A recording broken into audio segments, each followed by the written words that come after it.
Hola, bienvenidos. Vamos a continuar hablando con la progresión 3 de Ciencias Sociales. El contenido que vamos a tratar el día de hoy es el siguiente.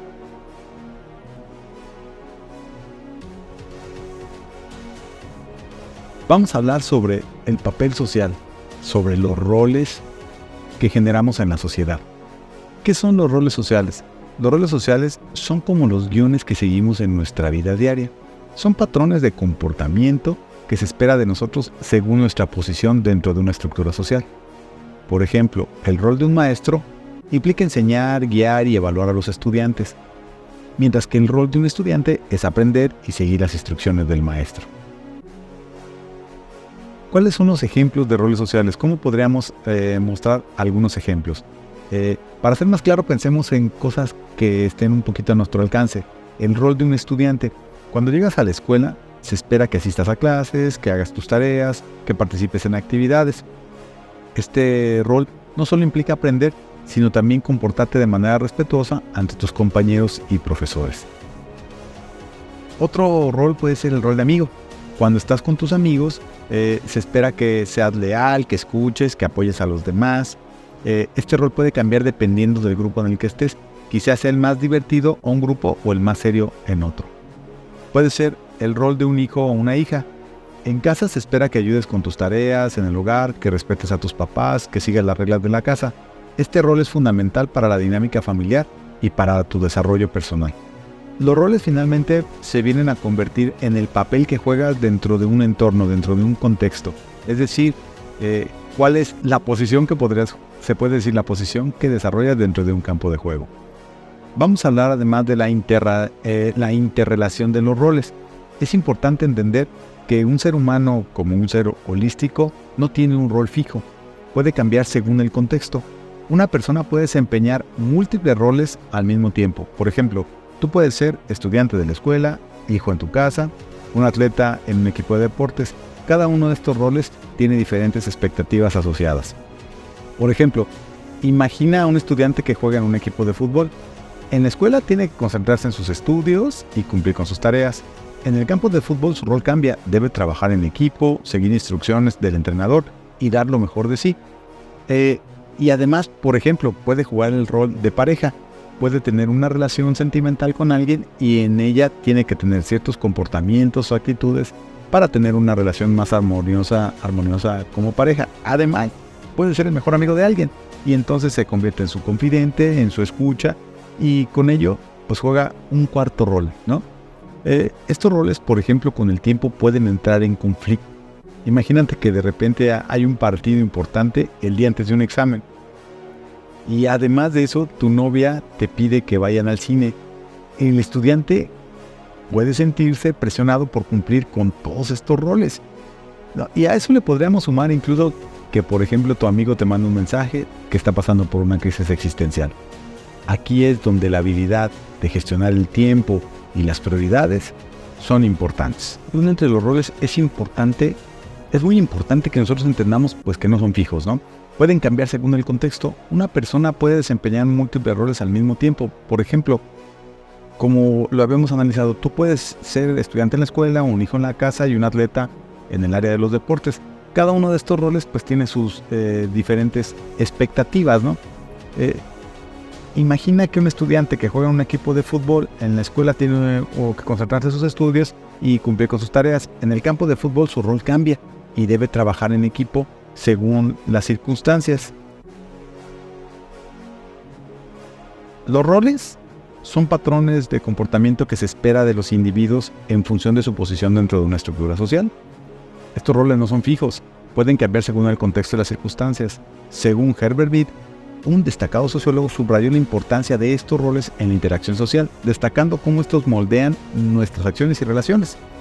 Así que podemos explorar un poco en la interrelación de los roles sociales, proporcionando algunos ejemplos y analizando cómo estos roles pueden entrar en conflicto y cómo se pueden llegar a gestionar. Un rol social es un conjunto de expectativas sobre cómo debe comportarse una persona en un contexto específico. Estas expectativas están basadas en normas y valores compartidos por la sociedad. Por ejemplo, el rol del profesor implica enseñar, guiar, evaluar a los estudiantes, mientras que el rol del estudiante es aprender y seguir las instrucciones del maestro. Muchas ocasiones estos roles están muy estáticos. La sociedad los categoriza y piensa y dice que el comportamiento de un maestro debe ser de tal o cual manera y el de un estudiante tiene que seguir ciertas líneas. Estos roles se han ganado con el paso del tiempo. Las costumbres se han convertido en leyes a la hora de comportarnos. Un maestro siempre tiene que tener esa figura y un estudiante tiene que tener esa figura. Sin embargo, esto no siempre sucede, ¿no? Los roles son fundamentales para que funcione una sociedad, ya que proporcionan un marco de referencia para el comportamiento individual. Es decir, hasta dónde podemos transgredir esos roles y hasta dónde podemos apartarnos de ellos, ¿no? Pero sí es muy importante destacar la interrelación entre estos. Los roles sociales están interrelacionados y pueden cambiar según el contexto. Un individuo, como lo vimos anteriormente, puede desempeñarse muchísimos roles de manera simultánea y cada uno de estos roles tiene diferentes expectativas asociadas. La interrelación puede llevar a cabo situaciones de conflicto donde las demandas de un rol con las demandas de otro generen problemas. Por ejemplo, habíamos hablado de esta situación, estudiante y atleta. En la escuela, el estudiante debe comportarse con sus estudios, asistir a clases, hacer tareas y participar en actividades académicas. Y en el campo de fútbol, ese mismo estudiante debe trabajar en equipo, seguir instrucciones del entrenador y esforzarse en los entrenamientos y los partidos. ¿Dónde está el conflicto de roles? Pues lo checamos con este ejemplo, ¿no? Si hay un partido importante un día antes del examen, puede sentirse presionado para cumplir ambos roles y aquí es crucial aprender a gestionar el tiempo y las prioridades. El otro ejemplo que platicábamos en casa como hijo, tú tienes un rol, se espera que ayudes a las tareas del hogar, que respetes a los padres, que cumplas con las normas familiares. Y con los amigos, pues debes ser leal, apoyarlos y participar en sus actividades sociales. Es parte de la amistad. Sin embargo, si un amigo necesita ayuda el mismo día que los padres han pedido ayuda, el joven puede sentirse dividido entre sus responsabilidades y su lealtad con sus amigos. En cambio, en el empleado y voluntario, como empleado debe cumplir con sus responsabilidades laborales, asistir a reuniones y complementar tareas asignadas. Y en la comunidad como voluntario puede participar en actividades comunitarias y ayudar a eventos locales y ayuda benéfica. Si hay un evento comunitario importante, el mismo día de una reunión de trabajo, el individuo puede decidir a cuál priorizar. Podemos hablar de la gestión de los conflictos de roles. La interrelación entre estos roles puede llevar a conflictos que requieren de habilidades de gestión de tiempo y toma de decisiones. Para manejar estos conflictos es muy importante. Primero, debemos priorizar las tareas, identificar qué roles y tareas son más urgentes y cuáles pueden esperar. Es decir, vamos a ordenar cuáles son nuestras prioridades y qué es lo más importante para nosotros en el contexto que nos desarrollamos. El segundo tiene que ver con la comunicación. Hablar con las personas involucradas para encontrar soluciones que permitan cumplir con las expectativas de ambos roles, de varios o de 3 o 4 roles, ¿no? La siguiente tiene que haber flexibilidad. ¿Qué quiere decir esto? Que nosotros estemos dispuestos a mejorar, a cambiar, a ceder incluso en algunos de los aspectos con tal de tener una mejor relación con los demás y que estos roles puedan conllevarse, puedan convivir. Además, el siguiente aspecto es el autocuidado, asegurarse de no sobrecargarse y tomar tiempo para descansar y recargar energías. Sí, los seres humanos tenemos la posibilidad de realizar muchísimas tareas, pero es muy importante también entender que la realización de estas tareas no debe llevarnos a un conflicto más grande. La interrelación entre los roles sociales es una parte muy importante en la vida diaria. Comprender cómo estos roles interactúan y gestionar los conflictos que pueden surgir es esencial para mantener un equilibrio saludable y cumplir con las expectativas de manera efectiva. A través de diferentes estrategias podemos irlo sobrellevando poco a poco. El siguiente aspecto a considerar son las instituciones sociales. ¿Qué son las instituciones sociales? Habíamos analizado previamente que las instituciones sociales son estructuras más estables, donde se establecen las normas y valores que organizan la vida en áreas específicas como la familia, la educación, la economía y la política. Max Weber es un importante sociólogo que subrayó que la importancia de estas instituciones en la organización y legitimación del poder de la sociedad son aquellas que le dan estabilidad a la vida social. ¿Cuál es la función de estas instituciones? Las instituciones regulan el comportamiento social y aseguran que la sociedad funcione de manera ordenada y predecible. Por ejemplo, las instituciones educativas, como las escuelas y universidades, no solo transmiten conocimientos, sino que también enseñan valores como la responsabilidad, el respeto y la cooperación. Cuando asistes a la escuela, no solo aprendes matemáticas o historia, también aprendes a trabajar y a respetar las diferencias de los demás. Habíamos hablado anteriormente que lo más importante es el desarrollo del ser humano. Los conocimientos forman parte de la vida del individuo mientras tenga una aplicación en su vida diaria. Sin embargo, debemos entender que son las actitudes, los valores y las habilidades las que nos hacen desarrollarnos mejor en sociedad y obtener mejores oportunidades. Tenemos diferentes tipos de instituciones. Las instituciones familiares, que son las que regulan las relaciones familiares y la socialización con los hijos. Por ejemplo, en muchas culturas, la familia es responsable de enseñar a los niños normas y valores de su comunidad. Las instituciones económicas organizan la producción y distribución del consumo de bienes y servicios. Piensa en cómo los supermercados organizan los productos para que los consumidores puedan encontrar las cosas fácilmente. Las instituciones políticas regulan el poder y la toma de decisiones dentro de una sociedad. Por ejemplo, el gobierno establece leyes que todos debemos seguir, y estas leyes son fundamentales para mantener un orden social. Y las instituciones religiosas organizan todas las creencias y prácticas religiosas, donde todas las instituciones religiosas pueden proporcionar un sentido a la comunidad y un apoyo emocional a las personas. Y, como habíamos analizado, las instituciones educativas facilitan la transmisión de conocimientos, habilidades y además forman en valores, porque las escuelas, por ejemplo, son lugares donde no solo se enseña lo académico, sino también habilidades sociales y valores cívicos. Finalmente, debemos entender que los roles sociales y las instituciones son fundamentales para la organización de la vida en sociedad. Los roles nos guían en nuestra interacción diaria y nos ayudan a entender qué se espera de nosotros en diferentes situaciones. Y las instituciones, por otro lado, proporcionan el marco dentro del cual operamos, asegurando que nuestra interacción sean ordenadas y significativas. Al comprender esto, podemos apreciar mejor cómo funcionamos como individuos dentro de un sistema más amplio y cómo nuestras acciones afectan a los demás. Esto pues nos prepara para ser mejores ciudadanos, más conscientes y responsables en nuestras comunidades. Con esta estructura podemos entender cuál es el papel principal del individuo en la sociedad. Bueno, a continuación le voy a pedir a mi amigo el Spider Profe que nos dé unas breves ideas sobre estos conceptos. Son tuyos, Spider. Adelante. Hola, ¿cómo están? Bienvenidos. El profe Dean me pidió que le platicara con ustedes una breve historia.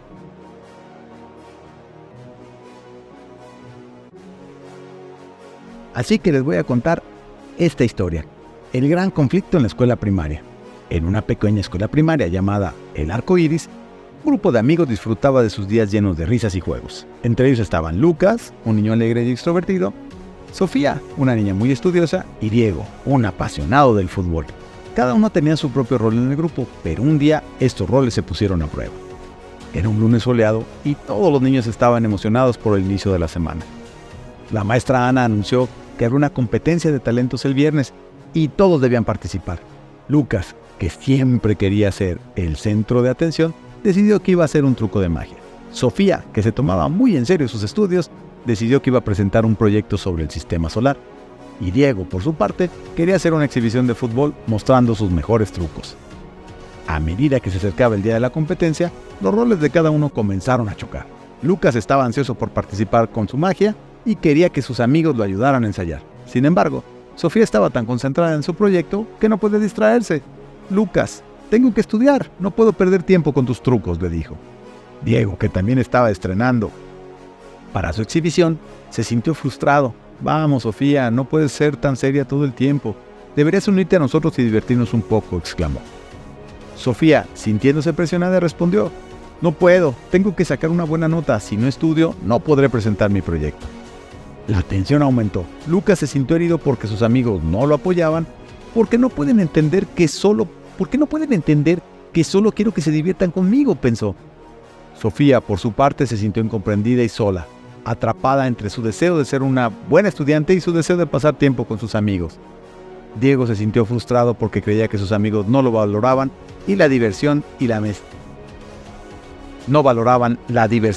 amistad con él. El día de la competencia llegó y la escuela estaba llena de emoción. Cada uno de los amigos se preparó para su presentación. Lucas, nervioso, se dio cuenta de que no había tenido el apoyo de sus amigos. Sofía, a pesar de ser una trabajadora muy ardua, duró en su proyecto y se sentía sola y ansiosa. Sofía, a pesar de haber trabajado duro en su proyecto, se sentía sola y ansiosa. Diego, que había practicado mucho, también se sentía un poco triste porque sus amigos no habían estado a su lado. Cuando llegó el momento de Lucas, se presentó en el escenario. Comenzó su truco de magia, pero se olvidó de alguna de las partes y se sintió avergonzado. En ese momento, Sofía y Diego, desde el público, comenzaron a animarlo. ¡Vamos, Lucas! ¡Tú puedes!, gritaron. Lucas, al escuchar sus voces, se sintió más seguro y logró terminar su truco con éxito. La sala estalló en aplausos. Luego, fue el turno de Sofía. A pesar de su nerviosismo, decidió compartir su proyecto con entusiasmo. Al final, recibió una gran ovación. Diego, al verla brillar, se sintió orgulloso de su amiga. Por último, Diego mostró sus habilidades en el fútbol y todos se unieron a él para jugar después de su presentación. Al final del día, los tres amigos se reunieron. Lucas sonrió y dijo: me di cuenta de que aunque cada uno tiene su propio rol, lo más importante es apoyarnos mutuamente. Sofía sintió y agregó: sí, a veces me siento presionada por los estudios, pero también quiero disfrutar con ustedes. Diego, con su gran sonrisa, concluyó: y yo aprendí que la diversión no tiene que ser a expensas de lo que hacemos en la escuela. Podemos hacer ambas cosas. Esta historia tiene una moraleja. La verdadera amistad se construye apoyando a los demás en sus roles y encontrando un equilibrio entre nuestras responsabilidades y la diversión. Bueno, espero que esta breve historia te ayude a complementar los contenidos analizados. Nos vemos más adelante. Vuelvo contigo, Dean. Hasta pronto. Bueno, ¿qué te pareció esta breve historia del Spider Profe? Ahora vamos a continuar con el siguiente contenido. Vamos a hablar sobre la interculturalidad y su impacto en la organización social y la economía. La interculturalidad se refiere a la interacción y coexistencia entre diferentes culturas dentro de una sociedad. Según Clifford Geertz, la cultura es el tejido de significados en torno al cual se organiza la vida social. Este concepto es fundamental para entender cómo las diversas culturas pueden convivir y enriquecerse mutuamente, promoviendo una sociedad más inclusiva y equitativa. Entender el concepto de interculturalidad es entender que existen dos ideas que pueden llegar a unirse y con ella formar una nueva forma de pensar. La interculturalidad implica el respeto y la valoración de la diversidad cultural, promoviendo el diálogo, la convivencia armónica entre diferentes grupos culturales. No se trata solo de la coexistencia pasiva, sino de una interacción activa y enriquecedora entre culturas. Por ejemplo, en una comunidad con diversas etnias, la interculturalidad se manifiesta en la aceptación y celebración de diferentes tradiciones y costumbres.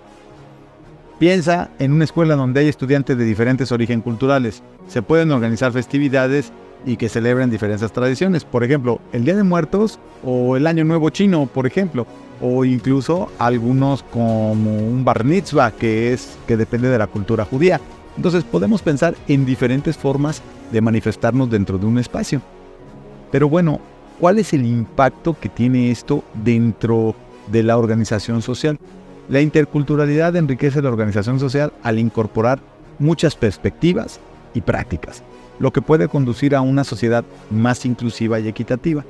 Al valorar y respetar las diferentes culturas, se fomenta un ambiente de respeto mutuo y cooperación. Piensa en algún programa educativo que incluye la enseñanza de lenguas indígenas, junto con el idioma oficial del país. Son un claro ejemplo de la interculturalidad y cómo puede integrarse a la organización social. En la mayoría de nuestras escuelas en el país, nosotros aprendemos nuestra lengua madre, que es el español, y además tenemos una materia de inglés. Y si nos acercamos a algunas regiones en específico, algunas de ellas hablan, por ejemplo, en alguna cultura, alguna lengua indígena. Así que estos programas no solo preservan las lenguas y la cultura indígena, sino también promueven el respeto y la comprensión entre diferentes grupos culturales. Por otra parte, tenemos la producción y distribución de la riqueza en el contexto intercultural. La producción y distribución de la riqueza son procesos fundamentales en la sociedad. La forma en que se lleva a cabo puede ser influenciada por la interculturalidad. Hablemos de la producción de la riqueza. La riqueza se produce a través de la combinación de recursos naturales, trabajo y capital. Puede ser distribuida de diferentes maneras según las normas culturales y sociales. En una sociedad multicultural, diferentes grupos pueden tener métodos y valores distintos en cuanto a la producción de bienes, lo que enriquece la economía general. Vamos a dar un ejemplo de esto para poderlo entender. En una comunidad indígena, la producción de artesanías puede ser una fuente importante de riqueza. Estas artesanías no solo tienen un valor económico, sino también un valor cultural y representan las tradiciones y habilidades transmitidas de generación en generación. Muchísimas personas desarrollan la actividad de la artesanía porque lo hicieron sus abuelos, sus padres, sus tíos o toda su familia, sin tener en cuenta que el primer aspecto a valorar es la cuestión económica, sino simplemente es preservar una manera de vida. Ahora, ¿cómo se da la distribución de la riqueza? La distribución de la riqueza se refleja de las relaciones de poder dentro de una sociedad. Habíamos analizado un poco sobre las clases sociales y esto puede ser un factor de cohesión o de conflicto.